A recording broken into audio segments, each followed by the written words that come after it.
Okay. Yeah, so again, questions are very useful and important. Um, so last time we stopped at this dictionary between the matrices of CSS code, uh, check generators, stabilizer generator matrices, and these kind of geometric interpretation of assigning these matrices to be boundary operators of some kind of structure that has boundaries and has things that you can take boundaries of. Namely, that thing is called a chain complex. And we looked at how to determine code properties from the properties of the underlying chain complex. So here's the chain complex. It's length 2 because there's two types of boundaries. Two-dimensional things like faces have boundaries, and one-dimensional things like lines have boundaries. And taking the boundaries is basically determined by the check matrices of the CSS code. The fact that boundaries don't have boundaries is determined is equivalent to the stabilizer commutation relation. And let me just summarize that here. So this mapping, I call it the CSS to homology correspondence. So we kind of went through it with the repetition code, but I want to maybe make homology less scary. What is homology? I guess you could maybe think of it as a branch of topology that characterizes the different types of holes that spaces have. It does it using group theory. Namely, all that addition, multiplication, modulo 2, all that addition modulo 2 we were doing was just basic abelian groups. That's what you need. These are called homology groups. And the one that's used to determine the logical dimension that's at the bottom of this slide is the quotient of the group formed by all cycles, so all loops basically, divided or modulo the group that's formed by any loops that are boundaries. And if a loop is a boundary, it means it's a boundary of something. It's a boundary of something in the space, which means you can squish it down to a point. So any non-contractible loop classes, basically, which are non-contractible loops up to loops that can be squished, form the structure of the logical space of the code. And that's basically the summary here. Right. And what does this allow us to do? Well, besides having another way to interpret the code, it makes contact with large swaths of math. For one, it allows you to define CSS codes from manifold tessellations. Namely, you can make a chain complex out of manifold. So what's a manifold? It's something that's locally flat, and you can basically discretize it, cut it up into little pieces. You can make triangles to be the pieces, or tetrahedra. There's all these kinds of different ways to tessellate or cellulate the manifold. You can make the cells be uneven, but in any case, once you define these kinds of cells, then they're going to have faces, they're going to have volumes, they're going to have lines, they're going to have points, and you can taking boundaries of them. You can define how to take boundaries of them using the properties of the manifold, and then you automatically have a CSS code. Moreover, chain complexes are actually more general than manifolds. For example, you can stack up a bunch of faces to a single point, or a bunch of, faces to a single edge. That's not going to look locally flat, because if you're locally flat, you're basically going to have like two faces to an edge. And that still will give you things that you can use to make CSS codes. So you can even go beyond. And people have done both, manifold things very extensively and gotten basically, I think, almost as much mileage as you can get out of it, and more general chain complexes. And that's what we'll maybe discuss a bit more today.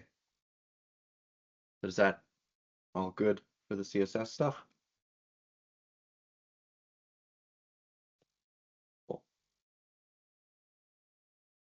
So there's, as far as I know, maybe somebody can correct me, there's 3 paths to having a logical code space of a CSS code.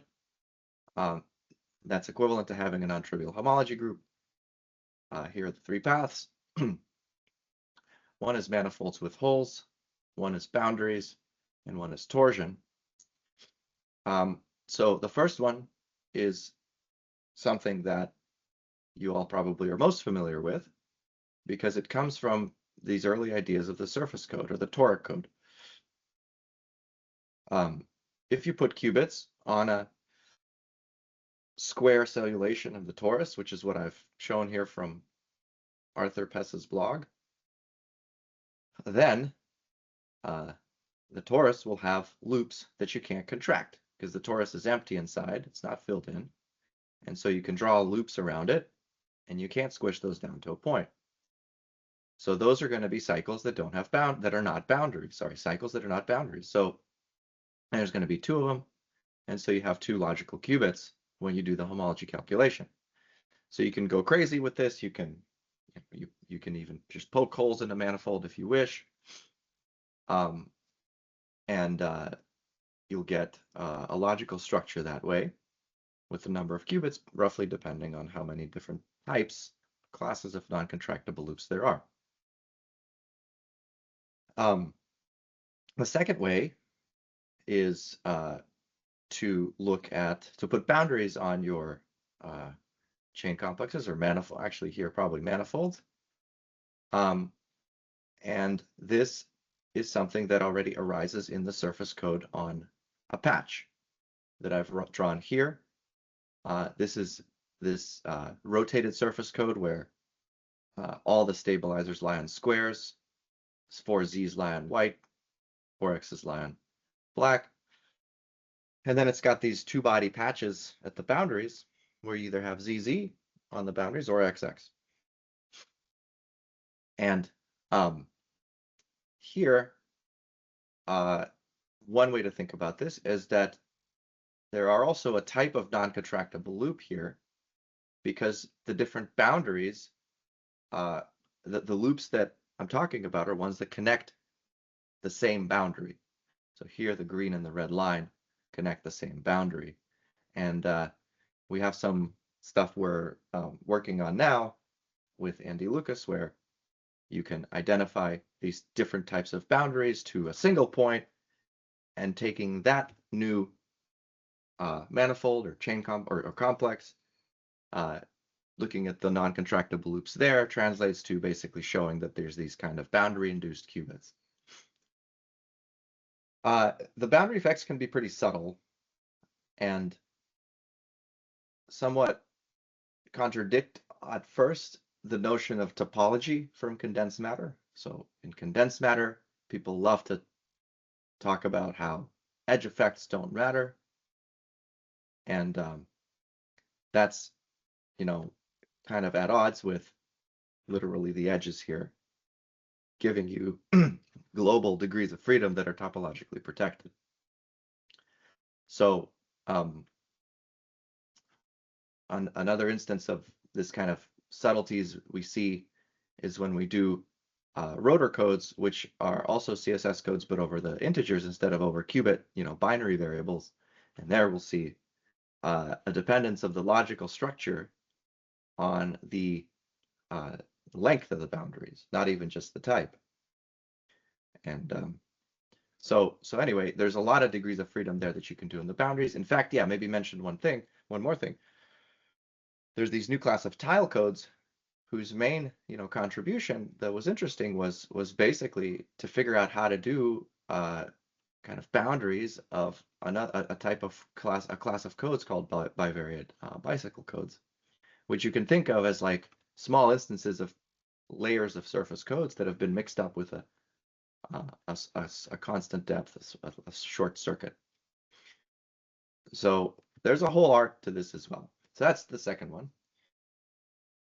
The third case is something you don't see in qubits, so I want to devote a slide to it because people probably are least familiar with it. And this happens when you have CSS codes, not over things for which multiplication and addition are defined, but only for things where addition is defined, namely rings. Rings are still groups because they're groups under addition, so we can still use them to characterize our homology groups and boundaries and whatnot. But there's extra stuff you can have here because of the way the subgroups work for these things. So for example, let's take now not qubits, but qdits that are dimension 4. So namely, we have our Pauli operators x and z, whose fourth power is 1. So their eigenvalues are fourth roots of unity. This is different than taking 2 qubits and tensoring them together. These Paulis are literally not, the same types of Paulis as those of the 2 qubits. And let's build a simple repetition type code over the following chain complex. So again, we're going to have 3 qubits on the edges in the center there. We're going to have z checks on the right to be the points. The z checks will be again zz, as you see, as manifested by the 2 1s in each row of the del z matrix. However, because we have a qdit, the repetition code and a qdit, if you want the 2 variables to be the same, you want to pick z dagger z as the check. So that's what we do. That's manifest by the -1, the 1 -1 structure of the check matrix.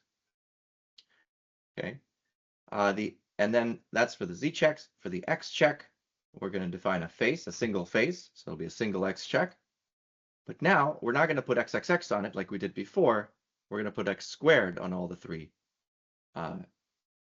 sides of the face. And that's manifest by this 2, 2, 2 row of del x. We're free to do that because we have a qdit. If we didn't have a qdit, we wouldn't have this 2s. So let's go through our homology calculation again. We want to find all loops and then mod out the loops, organize the loops into classes that are equivalent by a contractible or squishy loop. So all loops are going to be just the kernel of del z.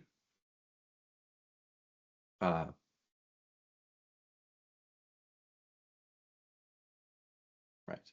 So, and the kernel of del z is just the 1, 1, 1 vector. You can kind of stare at it and see that. It's just the same as the repetition code again. And that thing is an order 4 group because we're dealing with addition modulo 4. And then all loops that are boundaries are obtained by just taking boundaries of everything you can take boundaries of. So look at all the faces, take all their boundaries. Well, we only have one face, so we're going to take its boundary. The face is 2, 2, 2. And taking its boundary, we get the loop 2, 2, 2. Now that loop is contractible because it's the boundary of a face. So we can squish it down. So that goes down at the bottom there. And if we quotient the 2 groups, so the 2, 2, 2 is order 2, so we quotient z4 by z2, and we get a qubit. Okay. So what does that mean? So, well, the qubit we can construct using the orbit way that I mentioned before for the CSS codes. We first look at all the z eigenstates, which are just all the eigenstates. So all the things generated by the 1, 1, 1 thing. That forms all the labels that give you the 4 kets. So that's just all 0, all 1, all 2, all 3. That's 4 of them. And then we apply the xxx checks and their powers to them to see how they're related. If they're related by an x check, we superpose them. If they're not, we put them in a different superposition. So the x check is 2, 2, 2. So all 0 and all 2 are related by the x check, and 1 and 3 are related. But 0 and 1 are not related. So it skips around. It says we got 2 orbits, so we have a qubit. So that's from the point of view of like the calculations. How do you interpret this from the point of view of homology? Well, thanks to these Wildberger lectures, or maybe I don't know where I got this from, but somebody knowledgeable kind of impressed on me that there is a way to think about this in terms of homology. that you have these weird holes which give you contractible loops, but only if you wrap around multiple times. Okay, so 111 is not a contractible loop.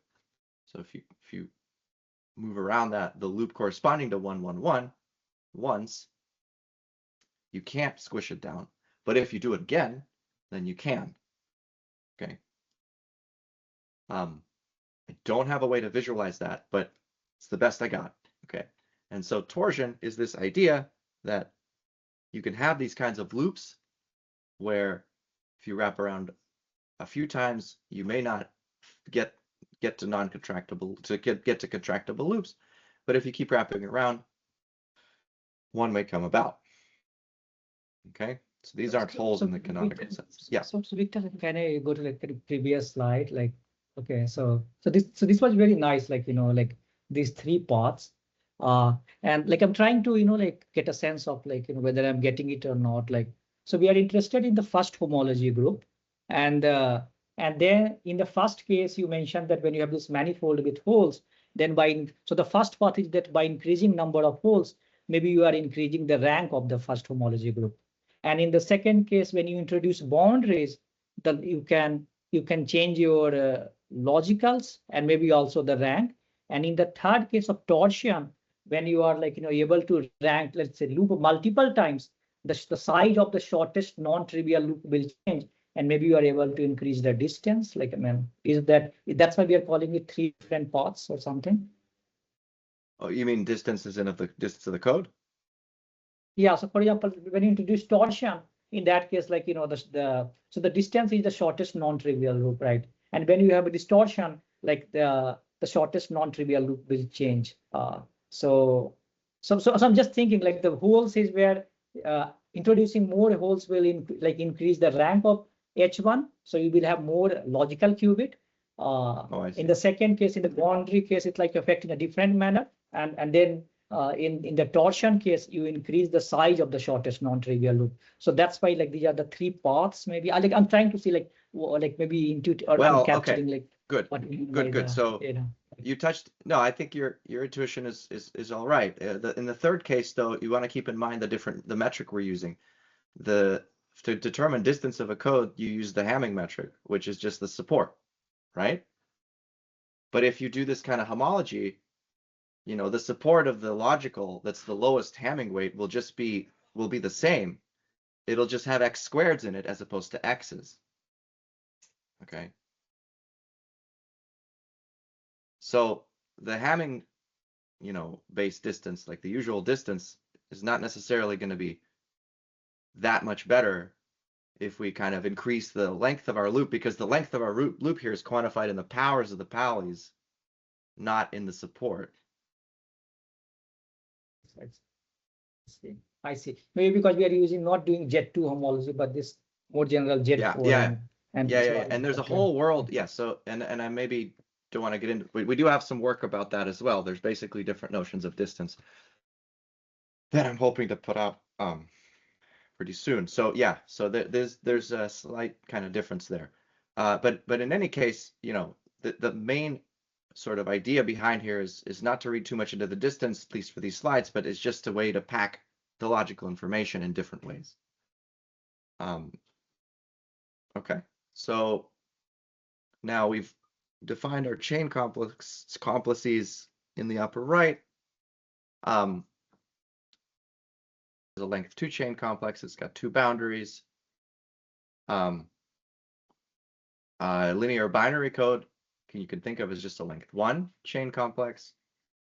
And so I'm putting those pictures up there.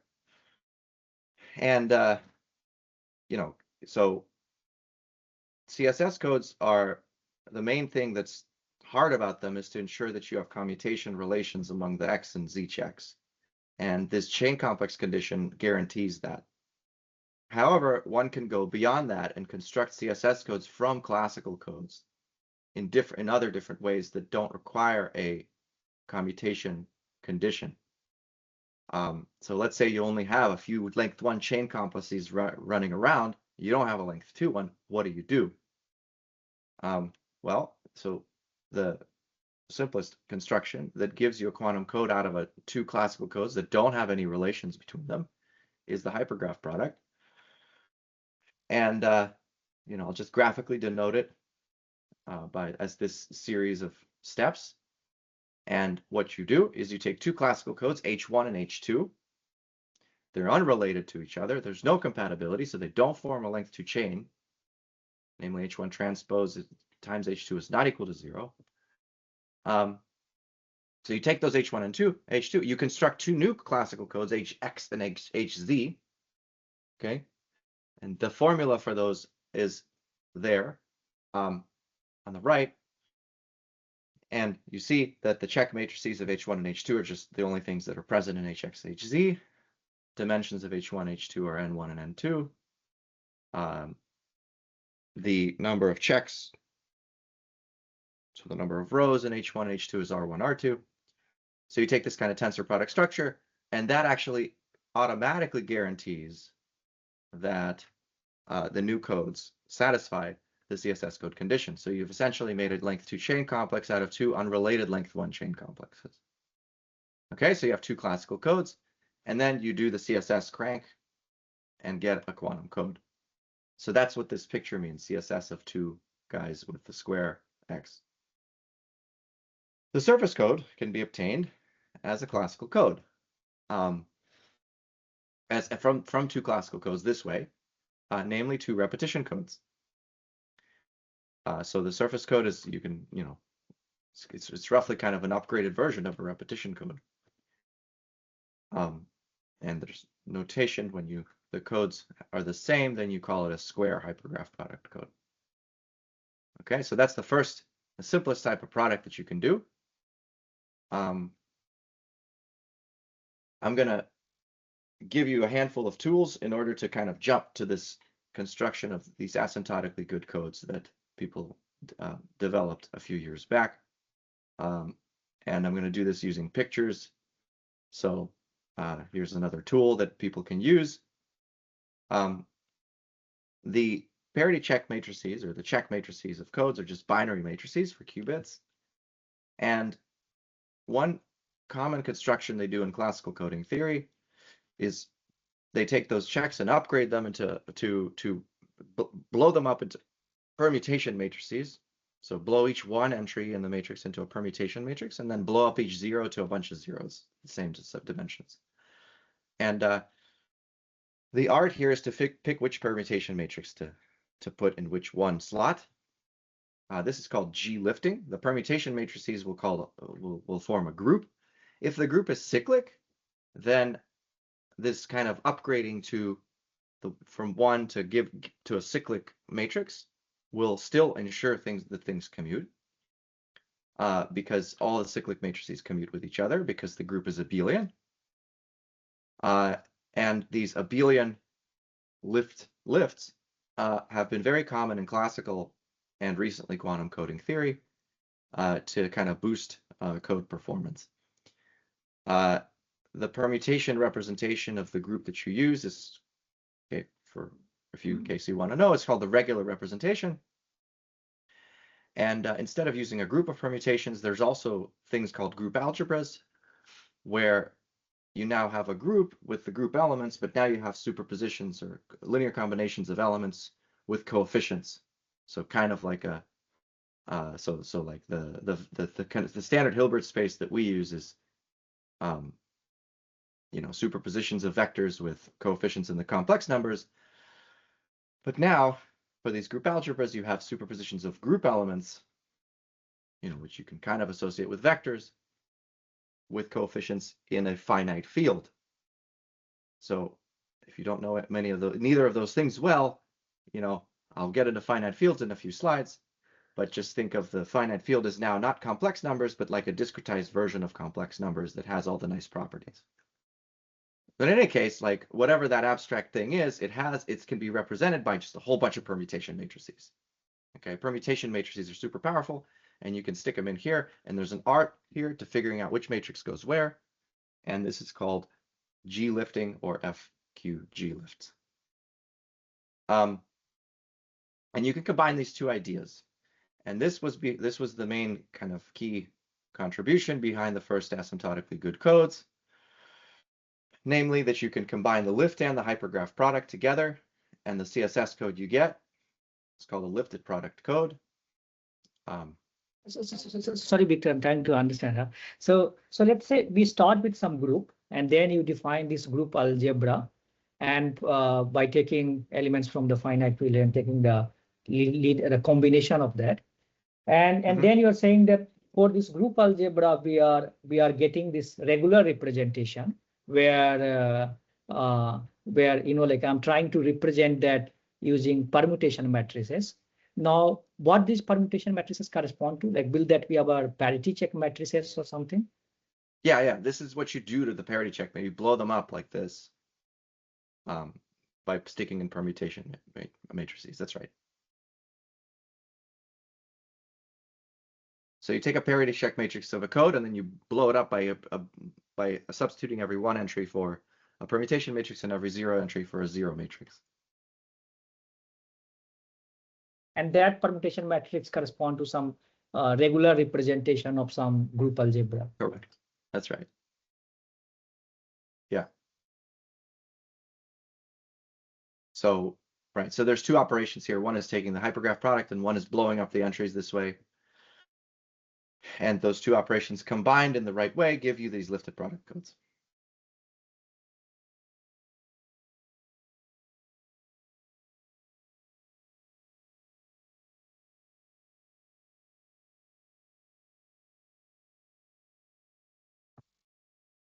All right. This is only tip of the iceberg for all these different products. There's a whole bunch of them. And but that's the minimal ingredients you need for the first asymptotically good entry, good code family. So here we go. So this is the slide on these asymptotically good codes. Let me see. Yeah. Okay, so we'll use our two ingredients, and then we'll add a few more specific cases for these ingredients. Namely, so basically these expander lifted product codes are lifted product codes of particular classical codes. Okay, which classical codes? The classical codes that are used are called Tanner codes. So this is a classical code, but it's a very particular one that's defined in a very nice uniform way. You take a graph, which is just a bunch of dots with a bunch of lines. So there's no chain complex anything. It's just a graph. And you assign bits to the edges, bits to the edges, just as like you do for the surface code. So the physical bits live on the edges. And then each vertex will kind of be like the X check of a surface code. It'll consist of checks of a particular classical code, C local. So the graph here is typically uniform. So meaning that each vertex will have the same number of edges. So each vertex will touch the same number of physical bits, and C local will then be fixed to be the same everywhere for each vertex. And the elements of the Tanner code, of the overall global code, are such that when you restrict them to only the edges that touch a given vertex, they lie in C local. So if you maybe roughly think of this as just half the surface code, you have a square lattice, you have qubits on the edges, and your C local is XXXX, it's the repetition code. Okay, so you know your strings have to lie in the repetition code to satisfy the XXXX. Well, sorry, not yeah, whatever the kernel of XXXX is. So 1010 also works. So more generally, you can define this for arbitrary graphs. If the graph has the same number of edges for each vertex, then the C local code will be the same, which will be the case here. Okay, so that's called a Tanner code. Super well known and very useful construction. What do we do with it? We take a lifted product of these things. Okay, so we blow them up and then we take the hypergraph product. Lift them, take the hypergraph product. To do this, we have to first pick which classical Tanner code we use. And that's where all this kind of art came in. The classical Tanner code we use is constructed using a particular graph and a particular C local code.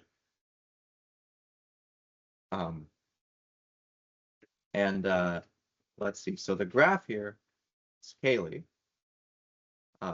graph, and the C local code is, I'll call it A and B here. So what's a Cayley graph? Cayley graph by Cayley, what I mean here is the following. So here's where a lot of technical details are kind of hidden. So there's certain properties that this graph needs to have, is required to have these asymptotically good parameters for the code. And there's certain properties that the code has to have, that the C local code that is required for the asymptotically good parameters of the overall lifted product code. So maybe I should have said this in the beginning. Why am I going through this? Well, this is the first what's called asymptotically good code, which means that the number of logical information, the density of logical information, and the distance divided by the number of physical qubits, so the relative distance and the density of logical information, called the rate, are separated from zero as the number of qubits grows. So this is basically the highest density of information and the best distance that you can have. And this is called asymptotically good. And so this was the first family that was created that was like this. So maybe let's hand wave through these things. So a Cayley graph is basically a graph that gives you the geometry of a group, that kind of reveals the geometry of a group. For example, the Cayley graph of the cyclic group is just a circle that's discretized. So the vertices are group elements, and the edges are drawn when they can be connected by some other group element by multiplication. So for the cyclic group, you move around in a circle, you get a Cayley, you move around between the group elements cyclically, so you get a circle. For dihedral, you kind of get two circles because one is the reflection, one is the rotation. And then more complicated graphs can be associated with groups, and many graphs can actually be associated with groups or quotients thereof. So any group, you can construct a Cayley graph from any group by taking a set of, by putting vertices for all the group elements and then looking at the set of generators that tell you how to move around on the graph. Okay, and now the groups are very special here that you need because the graph needs to have certain properties, namely being expander. So to me, again, it's very qualitative. I'm not an expert in this, but being expander is roughly being able to utilize all of your available edges in the most effective way possible. So you have an edge, a budget of edges. So you have an edge budget, like you have a certain number of edges, okay, to pepper in around the graph to make it as well connected as possible. And being expander is roughly, to me, that's kind of what being expander is like. You have a limited number of edges because if you had infinitely many edges, you could just make the graph all connected, and then it's going to be super connected. Okay, so the key is not to use as many edges as possible, but to utilize the edges you are given in the best way. Okay, moving to the red part, the underlying local code also needs to have certain properties. So here it gets, believe it or not, even more technical. And the first construction used slightly non-deterministic codes, namely, you can kind of take products of random codes. The tensor product here is actually a tensor product, like literally just tensoring their either generator or parity check matrices, I don't remember. And there's a certain property that's required for the construction to hold, namely robustness. And this robustness property, I'm not going to get into that, but this robustness property was the key to this entire construction, to finishing off this entire construction.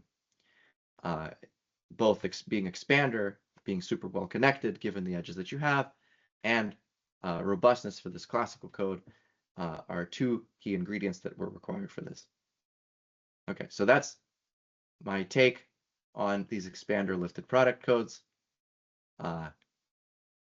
Just wanted to give you a flavor because it's a very important construction. Right. So moving on to a couple of different, one more basically construction is gives you a set of kind of algebraic codes which use more of this group algebra permutation matrix style that I mentioned when I talked about G-lifts. And they don't use this kind of expander structure as much. And these codes start with hypergraph products, which with square parity check matrices. So these codes have the following form, and you'll notice that they satisfy the following condition. You see that actually the same ingredients A and B are used in both HX and HZ. And the commutation relation ensures that these two ingredients, A and B, anti-commute. Well, mod 2. And any CSS code where the two classical code matrices are constructed using two ingredients, with both ingredients being in both matrices in the way I've shown in the blue, are called two-block codes, two-block CSS codes, for obvious reasons. And these two-block codes are more general than square hypergraph product codes, because you can put other things in the blocks that are not tensor products of this form of the hypergraph product. So this gives you a larger class of codes.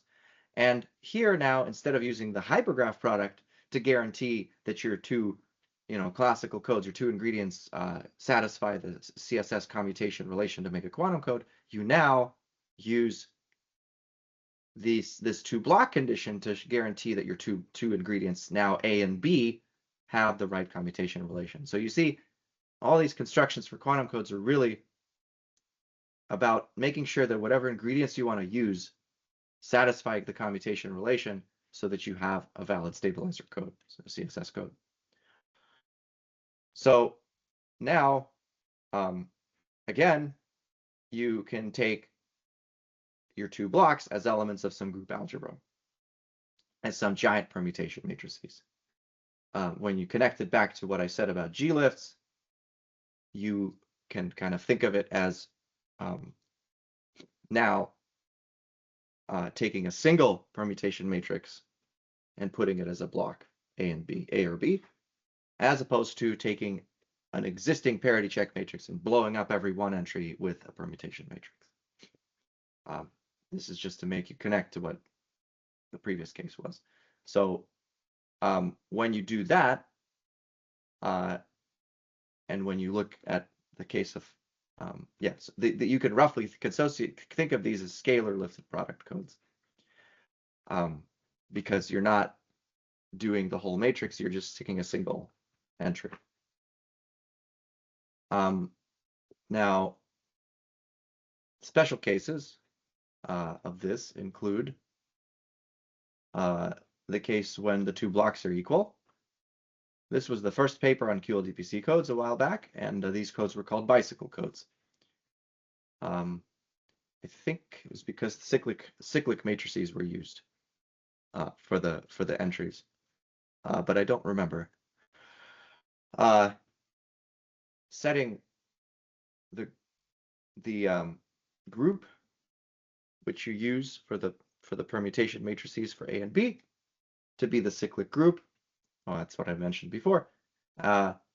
Gives you generalized bicycle codes. And here you can use two different things for A and B, so you don't have to have them be equal. But you can use the same group to pick entries in both. And making contact with more recent work, if you pick G to be a group that can factorize as two cyclic groups, yields what is known as bivariate bicycle codes,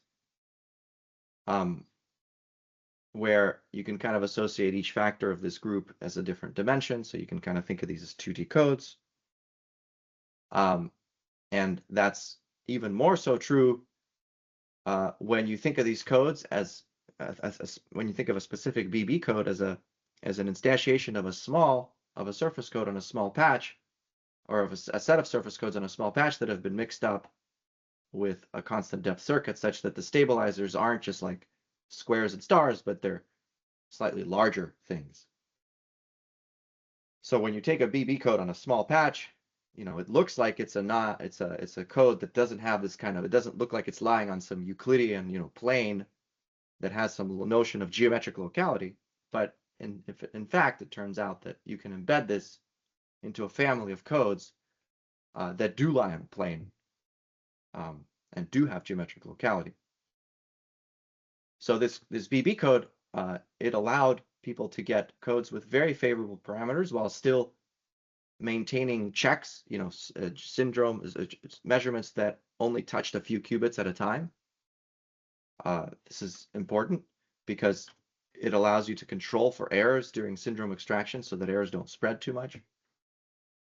So this was a key kind of advance of this construction. However, this construction is not super wildly new relative to what's existing out there in terms of conceptually. For one, I already mentioned that if you stick this thing, if you think of families of these codes, certain families, you can think of them as just being equivalent to layers of surface codes via constant depth circuits. So they're roughly 2D when you think of them as embedded in these families. Moreover, the generalized bicycle codes and bivariate bicycle codes can sometimes coincide, and this has to do with just properties of these abelian groups. For example, when L and T are co-prime, like 5 and 3, meaning that like they can't divide each other, then the product group, Z5 times Z3 is actually Z15, the cyclic group of 15 elements. So Z2 times Z2 is not Z4, but Z2 times Z3 is Z6. So sometimes there's groups that you can express as a single cyclic group, there's cyclic groups that you can express as a product of two groups. So there's kind of an interrelation between the two codes there when for certain values of L and T. Okay. Again, happy to take any questions. So this kind of takes you along this algebraic path. You pick two blocks, you do this kind of two-block construction. You pick blocks out of these groups, and some of you in the audience have already done this for some follow-up work. So maybe this slide should have come first. What is the point of all these homological products? Well, they give you good code parameters. So this is a table of these things, historically kind of going from top to bottom. The first code that utilized homology was this repetition product of hypergraph product of two repetition codes, the Kitaev surface code or Kitaev toric code on a torus. We know it has two logical qubits. And it scales, its distance scales with the linear size of the torus.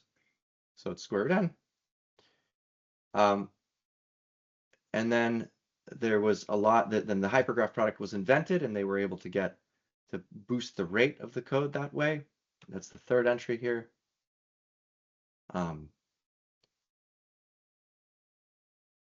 Then people made contact with expander graphs and put, these Tanner codes on expander graphs and got another boost in the distance. Then lifted product came along, and where they lifted abelian groups and got this kind of increase in the distance. Before that, this fiber bundle construction was important, and it was closely related to kind of taking a product and kind of relating the two codes.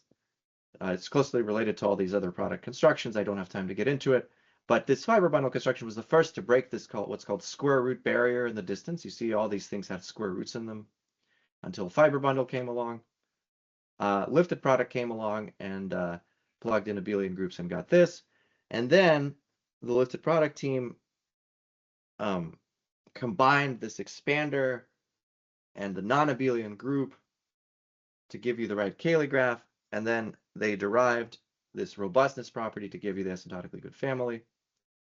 I should also mention that all these codes are special cases of a very general family of balanced product codes, which is generalizing this fiber bundle construction in a way that basically I think is about as general as you can get. And then two other constructions came along which were asymptotically good. See, I'm saying these are like bounded away from zero as so they're linear of an n, and they don't go to zero. That came along that kind of simplified and generalized this construction of the Panteleev-Kalachov, which is these lifted product codes. Right. And you can see that there's, if you talk to the experts, then you see that all these different kind of relations among these three codes basically boil down to where you put the qubits, where you put the checks. And here's a nice summary kind of what's going on with the way you assign things to different in these different constructions. Okay. So going back to the general framework of CSS codes, moving beyond these homological products, unless somebody has a question, we have, again, our alphabets, our physical alphabets, Z2N, fields, rings, ZQ, reals, spheres, and groups. And which ones of these give you CSS codes? Well, remember, for CSS to give you these boundary maps, you need to have addition defined, which is basically just means that the group that you're doing for the alphabet needs to be an abelian group. And this is true for all these four, sorry. And it's true for the spherical case when the sphere is a circle. So n equals 1. It's not true for general groups. But we have some work where we're trying to kind of squeeze out as much as we can out of this homology for this non-abelian setting as well. In any case, the first 5 entries with n equals 1 for the 5th one give you valid CSS codes, and these are all been investigated already. The homological rotor one being the most recent add-on to the family, and it's one that is very interesting because it has torsion. So remember, you need to have torsion, you just need to be an abelian group that's not a field. So all these are so things that are not things on which multiplication is not defined in addition to addition. And those are going to be your ZQ qubits, your modular qubits, and your rotors, where a rotor is just a continuous version of a modular qubit. So their torsion is defined, so you can play those games with these loops. And for qubits, Galois qubits, so qubits over fields, FQ, and qubits over the reals, you do not have this. And so you don't run into it. Okay. So just flash a few slides that have even more homology. I already mentioned this R homology for codes over the reals. Graphically, if you think of the phase space of an oscillator, these kinds of codes give you defined hyperplanes where you can store logical modes.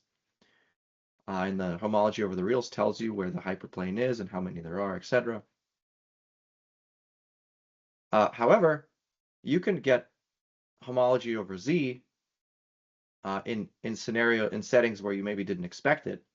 For example, you can take a code that's defined using lattices, so superposition of points in a lattice in the phase space, and you can embed your homological rotor codes in there. So this is a very interesting application of this simple idea. So these kinds of quantum lattice codes, they're defined by taking displacements in a lattice, 2 displacements in the oscillator space that are perpendicular, and making sure those displacements commute. So if you displace by square root of 2 pi, square root of 2 pi, square root of 2 pi, square root of 2 pi, the area is 2 pi, and the Berry phase you get when you do this displacement is e to the I 2 pi, which is otherwise known as 1. However, if you just look at one stabilizer, so if you just define your code to be the +1 eigenspace of just one of these operators, then you effectively reduced your space of functions on a line, so functions over the reals, to functions on a circle, aka periodic functions. And functions on a circle give you rotors. So you can pin R to U1 to the S1, the rotor case, by just imposing one GKP stabilizer. And then that gives you, on top of that, then you can build your homological rotor codes for that case by pinning each mode to a rotor. And this was used to get very interesting topological phases of matter, which, you know, to basically being, this allows you to embed interesting manifolds and chain complexes and many body systems into your just vanilla oscillator degrees of freedom.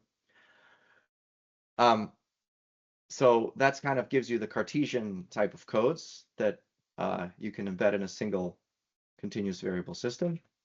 On the angular side, we've done some work on that. We found another way in parallel to embed this kind of Z homology, basically extensions of these cat codes. So basically things, that coherent states or points that lie on a circle, or extending the circle and keeping it a group, a torus. So instead of, you know, one way to extend the cat code is to extend a circle to a torus, and then you still have your nice U1 group, and you could stick your homology. You can define, you know, rotors that way, and you could stick your homology into that case, and that gives you these tiger codes.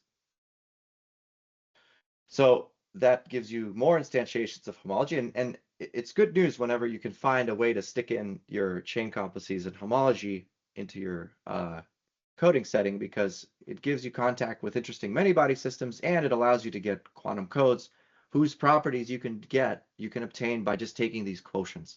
So it's kind of amazing to me that, you know, you have these exotic many-body systems with many different types of jump operators, Hamiltonians, you know, what have you, and all those things are just defined using two matrices that commute to zero, that multiply to zero, and all the code properties that these complicated many-body system manifests, like the logical dimension, the structure, how many qubits, how many rotors logically do you have? It's all manifest in just some dividing some matrices. Okay, it's pretty magical that it works out this way, but yeah. Okay, going to non-abelian groups briefly. So there's still more you can do to some degree. There is a CSS-like recipe for this. So I told you that homology is defined over abelian groups, but CSS-like structure remains for non-abelian groups. If you look at which structure do I mean? Well, I mean just the basic group structure. So before, we had these two groups generated by the kernel of HZ and the image of HX. Remember, this corresponds to all the loops and all the loops that are contractible. So we forget the loop picture. We just look at these as abstract groups. They're just group divided by a group. So what do you need really for that? You just need a group and a subgroup, right? Because to get a quotient group, you need to pick a group and then pick a subgroup to divide by. The subgroup need not be normal. If you don't know what that is, don't worry about it. But if it need not be normal, this just works generally. So then this gives you a very simple minimal recipe for extending this to spaces where the qubit states are now labeled by non-abelian group. So let's say now, you know, so here the code states were labeled by Z2 to the n. So the set of binary strings, which is the group Z2 to the n. Now we have a group G, which gives you all the things you put inside the ket for your basis for your qubit. And then we just pick two other groups from it, H and K, that are nested in this way. They're just general groups. And if we pick now those cosets that are of H and K, and we just construct these code words, then we get the extension of this CSS code that we'll call group GKP, because it was motivated by GKP. And in layperson terms, what does that mean? You take all the elements of K, that's your well, that's your bucket of kets that you use for your code, and then you organize them, you partition them into orbits under H. So you apply H to every one of these, and any ones that you can relate by H, you stick into one bucket. And the next set you stick into another, and those are called cosets. Okay, and each coset you take and you superpose equally the states in the coset, and you get your code words this way. And these are your things that are labeled by A. Each coset comes with some representative that you're free to pick. And this is a typo. This should be K in H. Sorry about that. Not K in K. So your cosets of H. Okay? And what's nice about it is that each coset has the same number of elements in it. So each code word has the same number of cats, basis cats that are in its superposition. And right, that's what I said. And you can characterize fairly easily, well, you could characterize visually this basically partitioning that generalizes the partitioning in terms of syndromes for your CSS codes. So your code space is this coset space K mod H. Your bit flip errors are things that rotate you around, so that multiply you to different group elements that take you out of this space. And again, there's a typo. Again, this should be G mod K. Sorry about that. Because I'm multiplying and dividing by K. G mod K times K mod H. And let me write that down so I can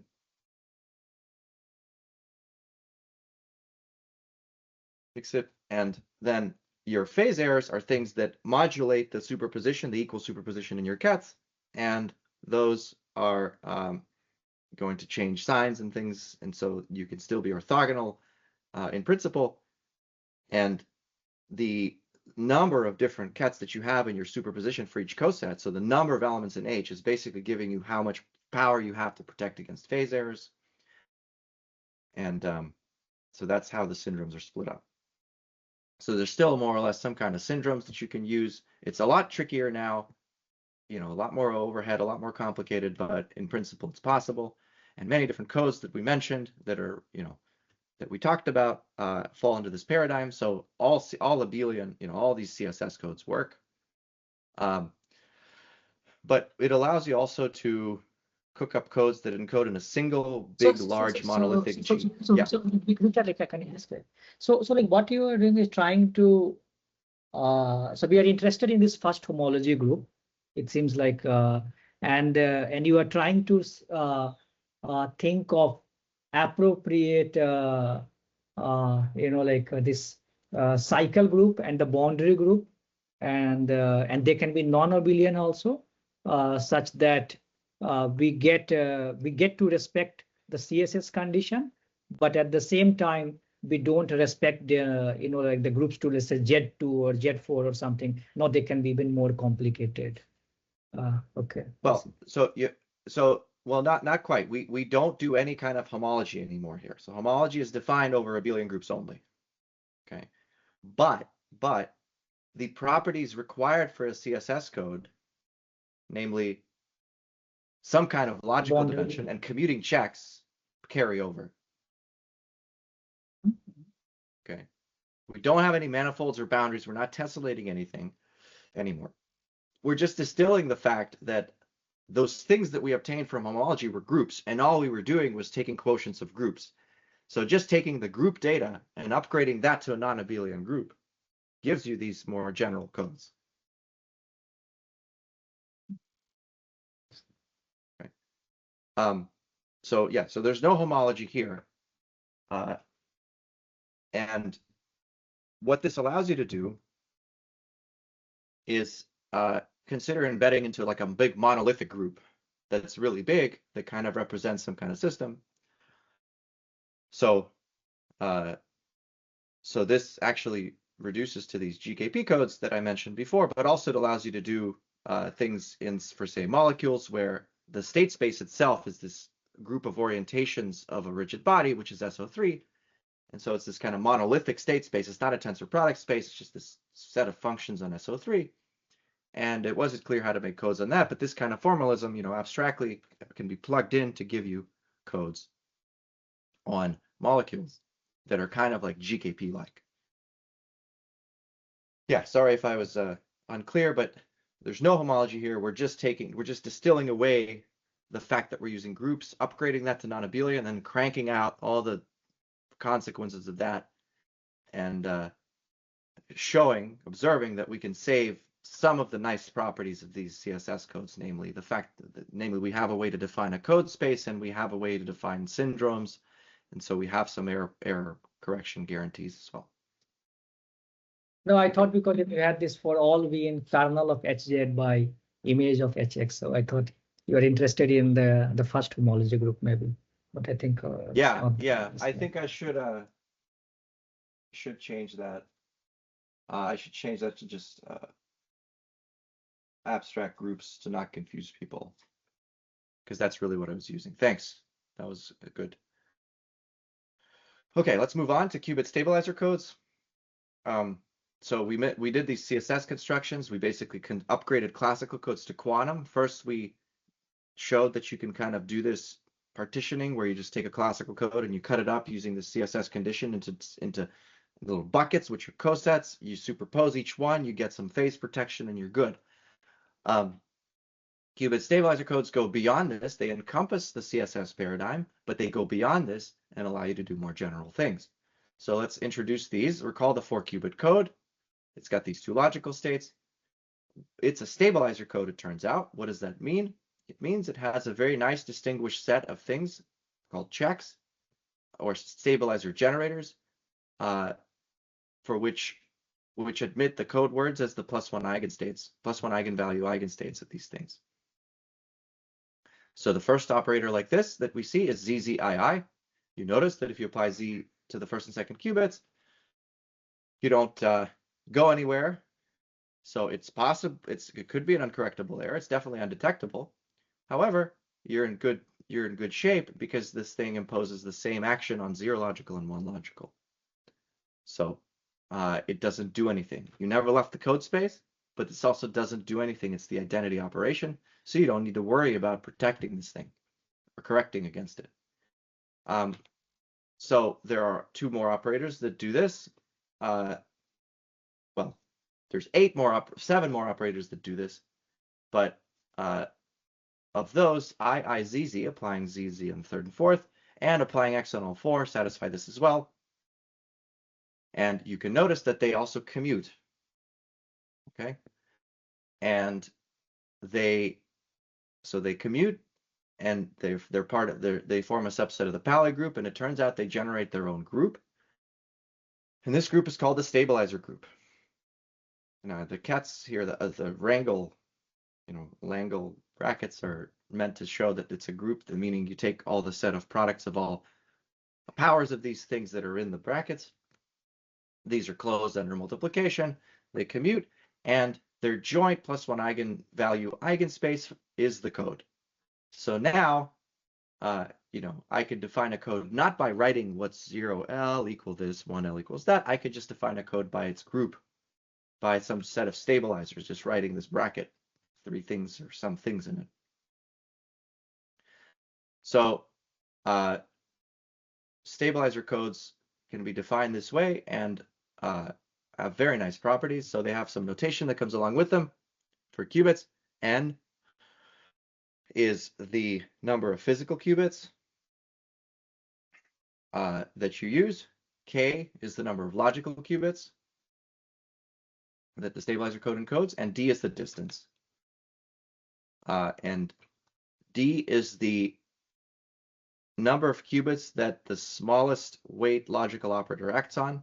So the weight is the number of qubits an operator acts on, and D is the weight of the smallest weight logical operator. So, for example, the 4-qubit code that I keep hammering to death is a 412 code. Codes 1 logical qubit into 4 physical qubits and has a distance of 2, meaning any weight 1 error is detectable, and it has a weight 2 logical.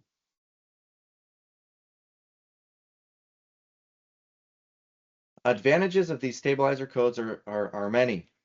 So first of all, I already mentioned that it's, writing cats 0L logical 0L 1L is very painful as you scale up the number of qubits because we have this curse of dimensionality. Everything explodes.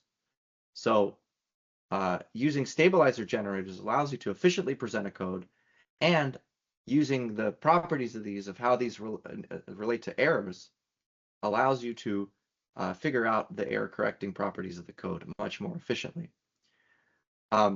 Moreover, a code is a subspace of a state space, but to actually use it for protecting against noise, you need to know how to use the code. Namely, what do you measure to diagnose and correct errors? And those things are called syndromes. And if I just throw down a random subspace, you're not going to know what the syndromes are. It's a very important piece of the overhead. With stabilizer codes, you get this for free because the stabilizers themselves are syndromes. They mutually commute, so you can measure all of them, or they partition the space of n-qubit space in such a way as to into disjoint error spaces, with one error space per error type that you would correct. So all this overhead is automatically given to you for free once you write down a stabilizer code. Right, that's second and third point. And the fourth point is that this works very generally for many different spaces. So I can write the alphabet here as the subscript. That's how stabilizer codes are typically written, with the alphabet being at the subscript here. And there's many different alphabets that this works for in our list. I'll show you which ones. Now, I want to mention here that stabilizer codes and general quantum codes, I already mentioned, require you to protect against phase noise. We did this last time. And to protect against phase noise, you have to use superpositions of basis elements for each code word. 0 logical, 1 logical here are constructed using 2 basis states. Your orbit needs to have your coset, needs to have multiple elements, or else you don't have anywhere to go under phase noise. This actually induces something called degeneracy on your code. And degeneracy is basically manifest in the fact that the code has stabilizers to begin with. So, namely that, if you rotate your circle code that we had in the first lecture by 2 pi over 3, you get back to the circle code. That shows that rotation by 2 pi over 3 is a stabilizer of the code. However, any error that happens that's by a smaller angle, that then is further rotated by the stabilizer, is equivalent to the original error. The code can't distinguish the two because the two are equivalent up to a stabilizer, which the code doesn't feel. So that means that there's actually multiple different errors that are related by stabilizers, and that's called degeneracy. This is a necessary bug because it basically comes about from the fact that you need multiple superposition of multiple basis states per code word. It's a feature in the sense that it underlies the entire construction and gives you the stabilizers that your errors can be related by. But it gives you stabilizers which are required for you to figure out, or which give you a way to measure syndromes. However, it makes decoding a little bit harder, which is already hard anyway. And so there's things you kind of want to understand when it comes to degeneracy.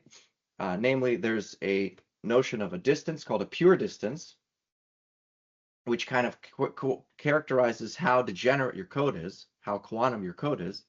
And this d pure is just defined to be the weight of the lowest weight non-identity stabilizer. So it characterizes the weight of the stabilizers. Below this distance, the code behaves like a classical code. So meaning, each error takes you to a separate error space. And just like with classical codes, everything is nice and structured and partitioned nicely, and there's no degeneracy. A stabilizer code is called pure if d pure is equal to d. Small codes like this can happen. For example, the 5-qubit code, 513 code is pure. Okay, small codes that are pure can be useful. However, if you're thinking about scaling up, those types of families are often very degenerate, and so as you scale n, the actual distance will be much greater than the pure distance. For example, for the surface code, distance is square root n, but the pure distance is 4. Remember, the stabilizers are weight 4. For a CSS code, remember the CSS codes we construct using 2 classical codes. Pure is just the minimum distance of the underlying classical code. So whether x distance or z distance, that's the pure x and pure z distance. And the CSS code, because of the way it's constructed, that's not the actual distance of the code. The actual distance can tend to be much higher, but the pure distance is just the distance of the classical code, and it's a lower bound for the actual distance. This is calculated by removing all the stabilizers from the classical code because you don't count those as errors because they don't affect the code. The 412 code I mentioned is actually have the 2 distances to be equal. Okay. Yeah, so I think this is an important thing that people don't study enough. That it's kind of a critical property that should be appreciated a bit more. There's no questions. Just mentioned decoding. So again, with quantum codes, we have to measure fast enough, diagnose what the errors are, and then correct them. And this is a hard problem. This is hard even for the repetition code. So here, I draw a table here of the repetition code syndromes. So remember, the repetition code has stabilizers ZZI and IZZ. Each of those has plus and minus eigenvalues. So there's 2 to the squared equals 4 types of syndromes. For each syndrome, you pick which error to correct.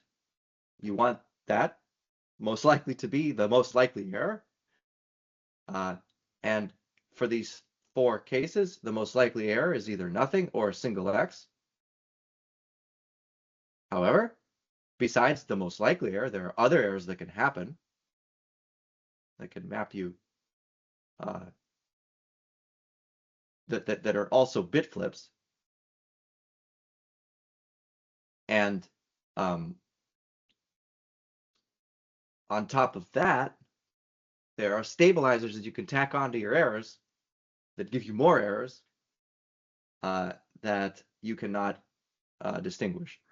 So the first 3 columns are basically classical because the possible bit flips here are just the same error but up to a logical.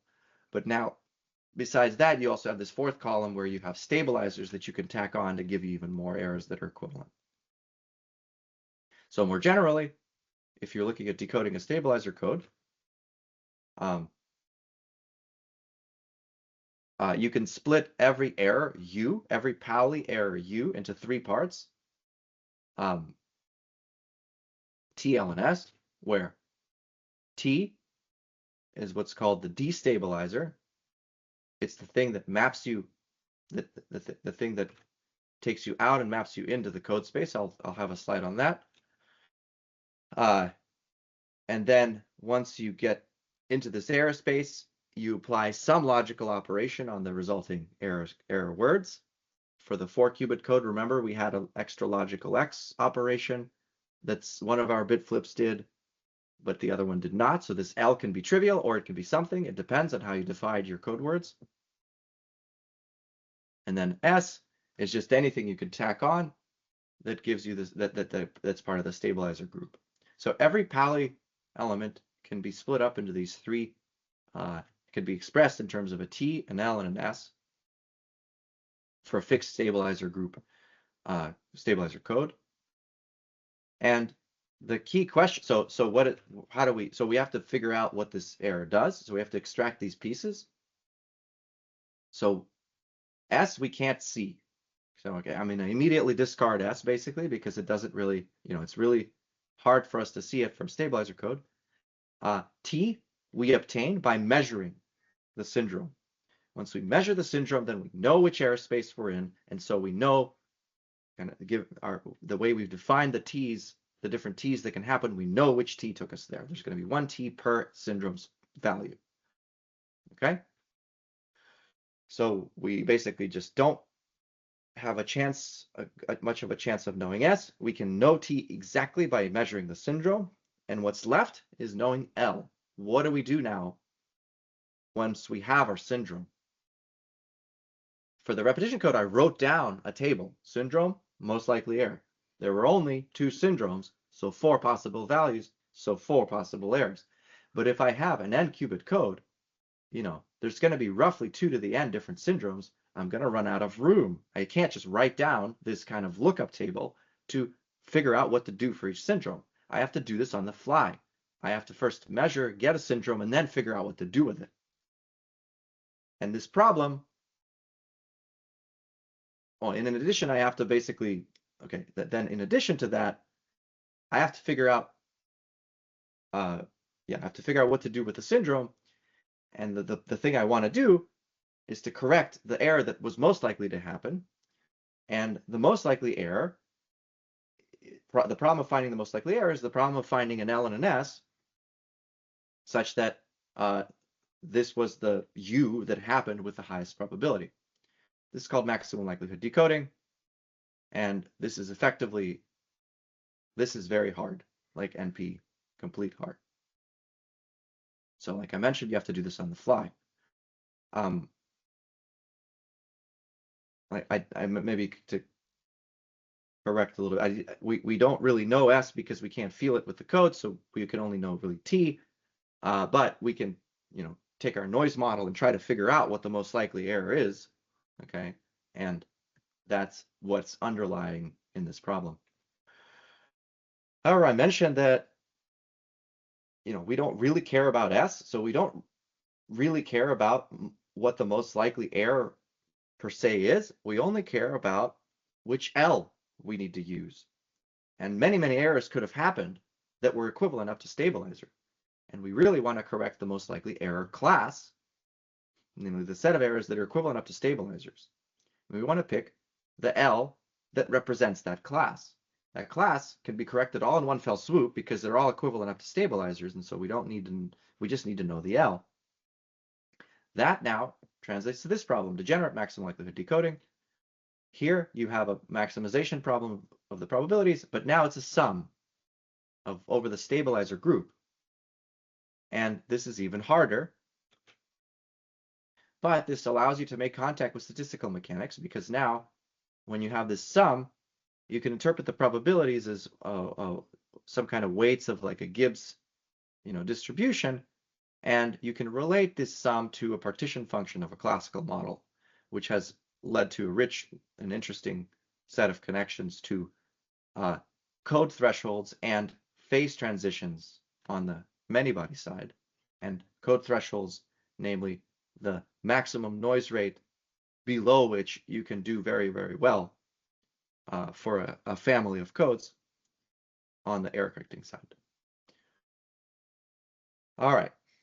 So basically, like, is there something like, so I was thinking, let's say if we look at this, you know, like this good LDPC codes, the D pure is like constant, right? And the actual distance is n. So I mean that's even bad like than what we have, let's say, for the surface code. So have people looked at, you know, like let's say as we this, let's say the D by D pure, as that increases, how does that affect the decoding problem, for example? I mean, because I think the code will become more and more degenerate in that case, and wondering if people have explored the relation between, you know, like purity of the code and the hardness of decoding. I mean, this notion of distance has been sporadically used by experts in certain papers, and they don't even define it the same. Like they don't even use the word. I just made up, or I kind of like maybe one of the papers defined this, called this a pure distance. So no, people have not looked at this very much in general. They haven't even basically like agreed to a definition of like, not definition, like the definition is agreed, but like the word to call it. So no, it's fairly, that's why I want to devote a slide to it so people are aware of it, because I think it's a very important boundary. So yeah, so maybe that you're saying there's might be an intermediate complexity class in between, like codes that are like, depending on how pure they are or how impure they are. Yeah, maybe. Like for example, one could show that, you know, like decoding this good LDPC code is harder than surface codes, for example, because there you have a square root n by constant. On the other hand, for good LDPC code is like n by constant. So You know, like I'm talking Yeah, about yeah, D no. by D pure. Yeah, yeah. Yeah, looking at how D scales, I mean, well, I mean, if D pure is a constant, then it's effectively just looking at how hard it is to decode codes that have a different D scaling. And yeah, I think people have looked at decoding LDPC codes. Um, and what currently I think decoding the surface code is still a bit more efficient, but I think it's all polynomial. The heuristic algorithms are all polynomial. Yeah. I mean, it's mostly like, you know, like linear time or cubic time and so on, but they are like heuristic, like MWPM or, you know, like this But minimum weight, mm, what's that scaling of minimum weight? in, I think minimum with perfect matching goes like order NQ, but that assumes you know, like errors on a graph and not on a hypergraph, which is the most general error model they should look for. Uh, Also, I think union find that I think is better than this minimum bit perfect matching, but that's also like a heuristic. So people Yeah, well, operate they're all into heuristic. extremes. Yeah, yeah. Well, it's a good question whether it's possible to organize, whether it's possible if that decoding could be easier if a code is more pure. Like maybe if the pure distance also scales. It's not a very useful code. It's not LDPC, okay, but maybe it's actually easier to understand. I don't know. Um, Good question though. Yeah. So we looked at how to define a stabilizer code. We looked at decoding. Now let's look at a little bit on how do you encode in a stabilizer's code. So qubit stabilizer codes are encoded via Clifford circuits. So this Clifford group is like the set of easy operations, and it's basically the symmetry group of the stabilizer states. You can almost define it that way. You can also define it as the group that preserves the symplectic structure of the qubit space. So it maps Pallies to Pallies. And any stabilizer code can be related to any other stabilizer code by some Clifford operation. But more specifically, you have any stabilizer code can be related to any other stabilizer code with the same K. Okay, so subspaces can be mapped into each other by Cliffords. So more specifically though, you have this MK stabilizer code, you can create it from a trivial code. What's a trivial code? Well, it's just a code where you encode your logical state into the first K qubits, and then you just initialize the first n minus K, the latter n minus K qubits in 0. And how you relate the trivial code to the NK stabilizer code? Well, like I said, it's a Clifford circuit. Okay. And and there's a lot you can glean from this. Namely, you can glean from this those T destabilizers that I mentioned in the previous decoding slide. And they will correspond to some subset of these Pallies. So each of these qubits on the left side comes with its own Pallies. And you know that algebra. The Pallies in the same row anti-commute, and then they commute with the rest of the Pallies in the other rows. So you know how that works. And what happens under the Clifford circuit is that those pairs, those two n Pallies, get mapped to a set of operators that interact with the stabilizer codes. And they get mapped to the operators in the following way. X and Z on the first K qubits. On the left-hand side, they're literally your logicals, the way you defined the logical state to be in the first K qubits. And those get mapped to logical Pallies of the stabilizer code. Easy. Z's for the remaining qubits, they commute. And if you notice, on the left-hand side, the code space is the joint +1 eigenspace of all of these Z operators. And you notice there are n minus k of them. Well, what's that? Well, those are your stabilizers of your trivial code. And they get mapped on the right-hand side via the Clifford circuit to stabilizers of the stabilizer code.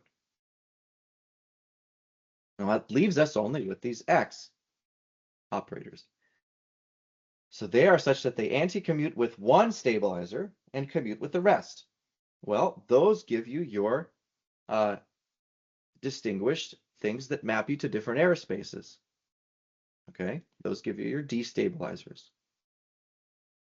They change only one syndrome. They flip only one syndrome.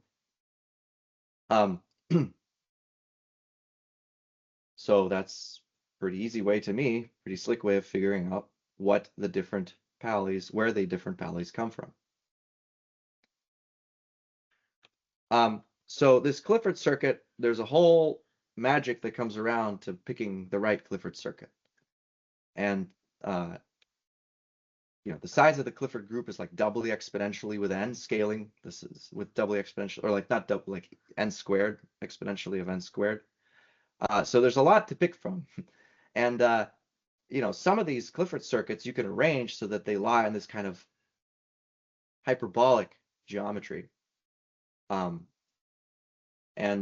When you do that, it turns out that that fairly simple observation actually makes contact with some very deep parallels, deep observations in high energy and field theory. So this leads you to these kind of holographic codes, a large set of which are just codes whose encoding circuits have a hyperbolic geometry. Okay. And the simplest code is the 3-qubit code, this 312 code, which has the geometry of a Mercedes-Benz symbol, basically, where there's a bulk and an edge. The edge consists of the 3 physical qubits, and the bulk consists of the 1 logical qubit. Similarly, the 513 code, which is depicted by each pentagon, by all the pentagons in that second picture for this happy code, you can correlate the 513 code with a pentagon. The 5 legs that are black on the sides of the pentagon are the 5 physical qubits, and the 1 red dot is the 1 logical qubit. Moreover, you can design nice encoding circuits by manipulating them via something that's called ZX calculus. I'm going to flash a slide here because this is very important. So this is a kind of like an algebraic or diagrammatic technique that allows you to manipulate Clifford circuits in a way that basically bends space and time arbitrarily. So it's extremely general. And what's really good about it is it really uses only 2 ingredients. And then it allows you to manipulate basically all Clifford circuits. The 2 ingredients here are the Kronecker delta and the AND gate, so something that we are pretty familiar with. And there's different ways to depict these. So if you're a visual learner, the 2 ingredients can be depicted by these white and black dots. And this is the 2 ingredients defined for 3 indices, but you can have multiple arbitrarily many indices. Defining them algebraically, these are just tensors whose legs are qubit binary strings, binary qubit 0 or 1s, not strings, but coordinates. And the first ingredient is just a Kronecker delta, so it's just 1 when all 3 are equal and 0 otherwise. The second ingredient is just the AND gate, which is 1 when all 3 add up to, well, which just gives you their sum, and if it's 1 modulo 2, then this thing is 1 and 0 otherwise. Very simple. And as operators now, this is where the space and time stuff starts to come in. Depending on how you arrange the legs, some of the legs are going to represent broads and some of them are going to represent cats. But the number of terms in your linear combination of the expression of these as operators is going to be just consist of all the coordinates that satisfy the tensor relation on the middle here. Okay. And you can arrange this black dot, this AND gate tensor in terms of plus and minus states. So in terms of dual, so this you can want to think of this as like the dual to the white dot. And you can kind of, it's like a couple of lines of calculation to see that this operator expression is actually equal. So why is this so powerful? Well, let's apply it to the C0 gate, let's apply it to a particular circuit and see how we can simplify the circuit. So this turns out the C0 gate actually can be expressed as just a combination of a white and a black dot. And so here's a circuit that you can use to test how well to manipulate. You use these to manipulate it. The circuit prepares GHZ states. Out of a plus state and 2 0 states, you apply 2 C0 gates, You get a GHZ state because you spread the plus superposition to the other 2 qubits. And if you plug in our expression for the C0 gate in terms of the ZX calculus, and if you look, and if you also see that the states themselves can be thought of as these spiders, but with one leg sticking out, then you get this kind of diagram with just the dots. Then you can use a handful of rules to manipulate the dots, namely that black dots fuse with black dots, white dots fuse with white dots. Once you fuse them, you have this diagram. So you've cut off the number of dots here. Then you fuse one more, you get this diagram. And now you notice that a black dot with 2 legs is just going to be plus ket plus bra plus minus ket minus bra, which is otherwise known as the identity. So those can just be removed completely. And so your GHZ circuit is just nothing but a white spider with 3 legs. So this allows those that are graphically inclined to build very interesting circuits and simplify existing circuits for syndrome extraction, for state initialization, what have you. It's a very powerful technique. I think it's also amenable to, you know, to being worked on by our AI friends. So I think there's going to be even more to come from that. So on that slide, that's my one slide. So I'll start with, I'll recap stabilizer codes next lecture and call it a day today. Thank you.